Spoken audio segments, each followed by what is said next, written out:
Thomas Forrester's return to Los Angeles was quiet, almost surgical. No press, no announcement, no dramatic confrontation. Just the hum of a private car at the curb and the faint scent of a new cologne as he stepped into the Forrester building like he'd never left. But this wasn't the same Thomas who'd once teetered on obsession and control. Months away in Zurich had reshaped him. Therapy, self-examination, darkness laid bare, it had burned him clean. And yet no one believed it. Not really. Especially not Hope. But it wasn't just Thomas who had changed. Beside him, calm as a scalpel, was Dr. Reese Mallory, his neuropsychiatrist turned partner. The media would have had a field day with it, Thomas Forrester falling for the woman who had guided him back from the brink. But they didn't know. No one did. And for now, Thomas wanted it that way. Reese understood him in a way few could. She had seen the spirals, the flashbacks, the fragments of guilt and ambition warring inside him. She had helped rebuild him from scratch. He trusted her like no one else. But this was no love story. Not in LA. Back at the Forrester mansion, Douglas had changed too. The once wide-eyed, emotionally intuitive boy now flinched at slammed doors and refused to speak in group settings. His teachers reported sudden outbursts. Night terrors came in waves. He clung to silence like armor. Every time Thomas tried to reach him, Douglas pulled away. And when Reese quietly conducted her own assessment, the diagnosis cut deeper than Thomas expected. Severe anxiety disorder. Trauma-induced. Escalating. He's not just scared, Reese said, reviewing the reports. He's collapsing inside. This is clinical, not just emotional. The recommendation was clear. Intensive therapy. Not in LA. Too many triggers. Too much history. But in Switzerland, at a clinic Reese trusted, with facilities and specialists equipped to treat complex pediatric trauma. Thomas agreed. He'd do anything for his son. But there was a catch. To take Douglas abroad for treatment, he needed joint custody approval. Hope wouldn't give it. Not after everything. She didn't trust Thomas. Not his instincts, not his changes, not even Reese. Especially not Reese. Hope saw her as another enabler, another woman blind to Thomas's manipulation. Another chapter in the same story. She refused to sign off. No, Hope told him. You don't get to run again. You don't get to take him away. He needs help, Thomas insisted. Real help. Then find it here. He can't heal here. Don't you get that? No, Thomas. I don't. Because every time I've trusted you, you've used it against me. The deadlock grew bitter.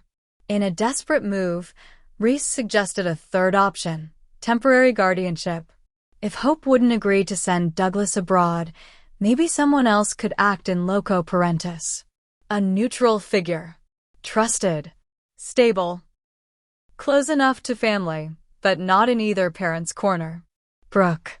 The name came out carefully, reluctantly. Even Reese hesitated.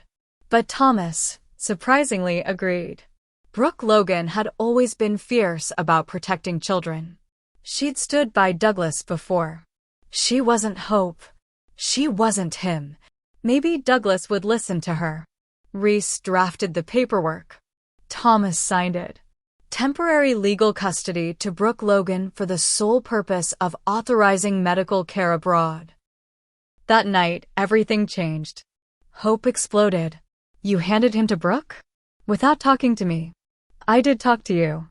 You shut the door. You're using Douglas to manipulate us again. No, Thomas said, his voice hollow. I'm letting him go. But Hope didn't buy it. She filed for emergency custody the next day, citing deception, lack of parental consultation, and emotional instability. The case landed in family court within 48 hours. Suddenly, the question wasn't about Douglas's health. It was about who knew what was best for him. The courtroom was a circus. Media outside. Forrester stock analysts watching nervously. Inside, Hope painted Thomas as impulsive and emotionally unreliable. She reminded the judge of past instability, of manipulation, of Thomas's role in the Beth deception. She cried on the stand. Honest. Convincing. Thomas, coached by Reese, remained calm. He didn't fight back. He presented the medical evaluations, the diagnosis, the clinic records. He played the long game. Let the evidence speak. And when Reese testified, it wasn't as his partner, it was as Douglas's consulting psychiatrist. She outlined his symptoms in chilling detail. The anxiety, the breakdowns, the regression. The judge listened and hesitated. Meanwhile, Brooke tried to stay out of it, but the guilt grew. She loved Douglas, but she never asked for this role. She felt the weight of every decision. And privately, she worried. Not just about Douglas, but about Reese. There was something guarded in the doctor's eyes, something unreadable. She'd known too many people in LA who wore masks. And Reese's was polished to perfection. Then came the leak. A sealed affidavit, Reese's psych evaluation of Thomas during his treatment, was anonymously leaked to the press. It painted a bleak picture.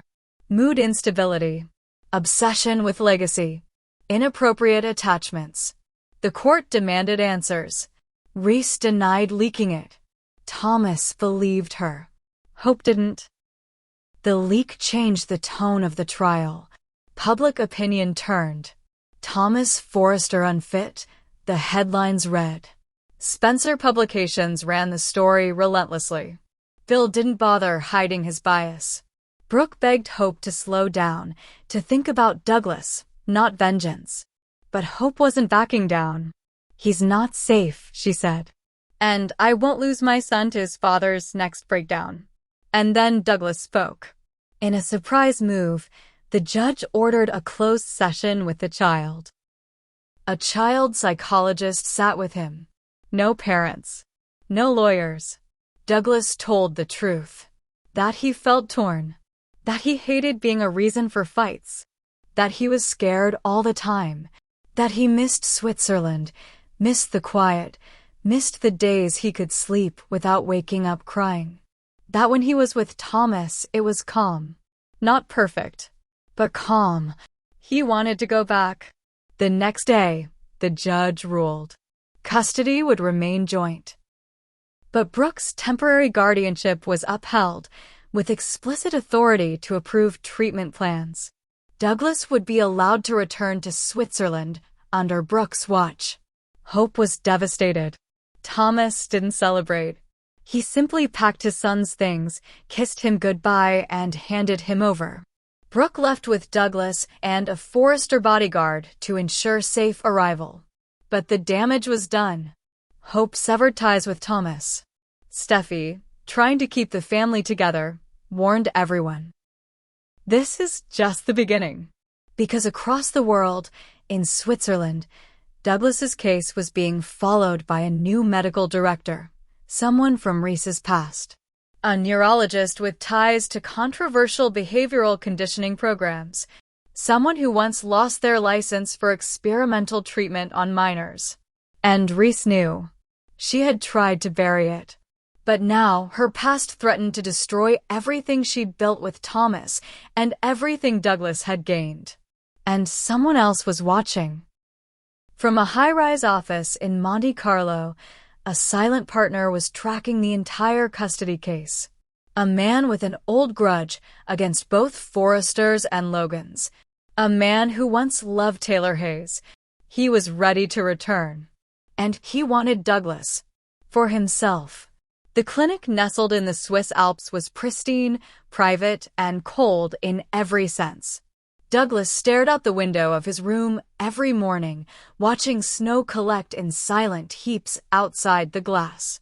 It was peaceful, yes, but lonely. Brooke tried to brighten his days with puzzles, sketchbooks, and long stories about his family back home, but she could see the fear still sat behind his eyes like a shadow he couldn't outrun. The staff treated him with gentle professionalism, but Brooke noticed a subtle shift after the first week. A new program director had arrived. They called him Dr. Lang. Tall, polished, spoke 6 languages. But something about him felt rehearsed. Too smooth. Too practiced. Brooke mentioned him on a call with Ridge. Ridge hesitated. The name didn't register. But when he brought it up to Reese back in Los Angeles, her reaction was sharp. Her hand froze mid-page. Her eyes narrowed. Lang, she said. Alec Lang. Thomas watched her closely. You know him. I know what he used to do, she said. Before he changed his name. Dr. Alec Lang had once been Dr. Alexander Marson, a radical neurologist known for his work in behavioral control therapy. 15 years ago, he spearheaded experimental treatments on emotionally unstable minors, using sensory isolation, controlled neural stimuli, and language deprivation to reset trauma reactions. The programs were shut down. Lawsuits buried. Marson disappeared. Now he was Lang. And now he was with Douglas. Thomas lost it. You knew this? You didn't say anything. I didn't know he was there, Reese shot back. And you didn't tell me Brooke brought him to that clinic. Brooke had no idea.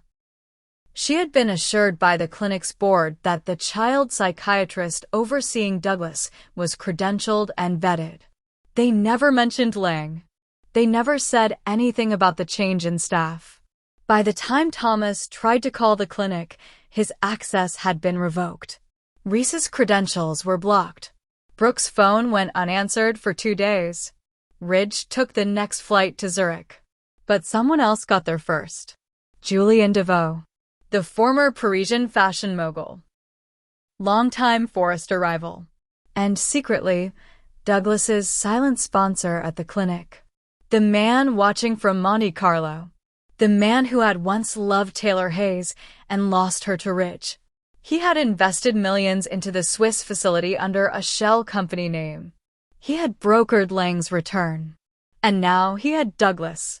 Julien believed the Forresters had destroyed his life, professionally and personally.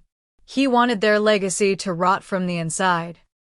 And he believed that if he could reshape Douglas, mold the boy away from the toxicity of both his parents, he could raise a new kind of Forrester. One loyal only to him. One he could influence from youth. A clean slate. A new heir. Brooke was blindsided.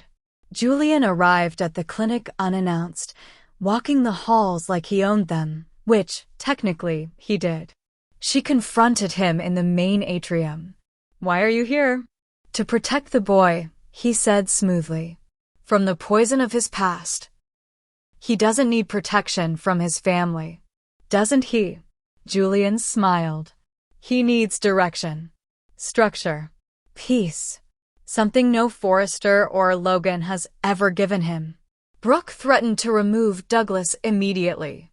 Julien smirked. You'd need a court order. And since the temporary guardianship doesn't grant you sovereignty over international medical institutions, he trailed off, pleased with himself. Brooke called Ridge. He's dangerous, she said. I'm getting Douglas out now. Ridge told Thomas everything. For once, they were aligned. They needed to act fast. But when Reese tried to intervene with professional authority, the Swiss board stonewalled her. Julien had buried every connection between Lang and his former identity. The staff believed Lang was a renowned trauma specialist. The next day, Douglas was removed from the General Recovery Wing and placed in a cognitive recalibration program. He didn't understand why. The room was cold. The lights buzzed. His questions went unanswered. That night, he whispered to a nurse, "Can I call my dad?" The nurse told him, "No phones here." Thomas and Ridge landed in Zurich hours later. Brooke met them at the airport, shaking with rage. They moved him. They won't tell me where. Thomas demanded to see his son. The clinic refused. Julian had preemptively filed an injunction blocking interference, claiming medical sabotage. That's when Reese made her move. She hacked the clinic's patient access portal using old credentials. What she found wasn't just unethical, it was criminal. Douglas's sessions were being recorded, monitored. He was being subjected to isolation exercises, prompt withdrawal conditioning, emotional deprivation. Reese downloaded the footage. They brought it straight to the U.S. consulate. And suddenly, everything exploded. The American embassy issued an emergency welfare order. Swiss authorities conducted an overnight inspection of the clinic. Lang vanished before the investigators arrived. So did Julian. But Douglas was found, alone, in a sealed therapy room, half asleep, under mild sedation. Thomas broke down the moment he held his son again.